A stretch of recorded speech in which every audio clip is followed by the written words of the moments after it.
formulation. Strategy means लाहे अमल, plan, method. Formulation means designing, formulate करना, बनाना, process. ठीक है, like strategy formulation is about organization की strategies को design करना, बनाना.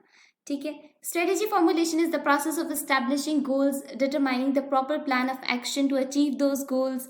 An organization uses strategy formulation to plan for success and make improvements to workplace strategies as needed. Strategy formulation is essential for achieving and measuring the attainability of goals.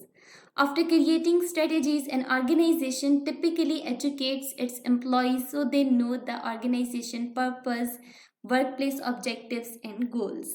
So strategy formulation आपको समझ आ गई, एक process है जिसके ज़रिए organisation अपने goals को, अपने ऑब्जेक्टिव्स को सेट करती है और उस प्लान के तहत वो अपने गोल्स को मॉनिटर भी करती है ताकि वो अपनी प्रोग्रेस को, अपनी सक्सेस को एवेल्यूएट कर सके.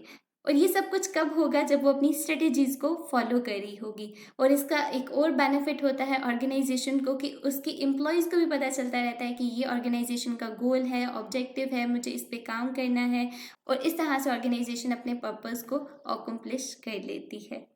स्ट्रेटेजी फॉर्मुलेशन करते हुए सबसे पहले ऑर्गेनाइजेशन अपने मिशन को डिफाइन करेगी, उसके बाद सिचुएशन का एनालिसिस करेगी, ठीक है, अपने गोल्स को डिज़ाइन करेगी, ठीक है, स्ट्रेटजीज़ को फॉर्मुलेट करेगी सिचुएशन के अकॉर्डिंग, हर चीज़ को देखते हुए रिसोर्सेज को एलोकेट करेगी. उसके बाद उन स्ट्रेटजीज़ को क्या करेगी? इम्प्लीमेंट करेगी और साथ ही साथ उन्हें मॉनिटर भी करेगी.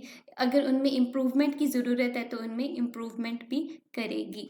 ठीक है, so this is about strategy formulation. So if you have any question, put it in comment section. I will definitely reply you, and don't forget to hit the subscribe button. Happy learning.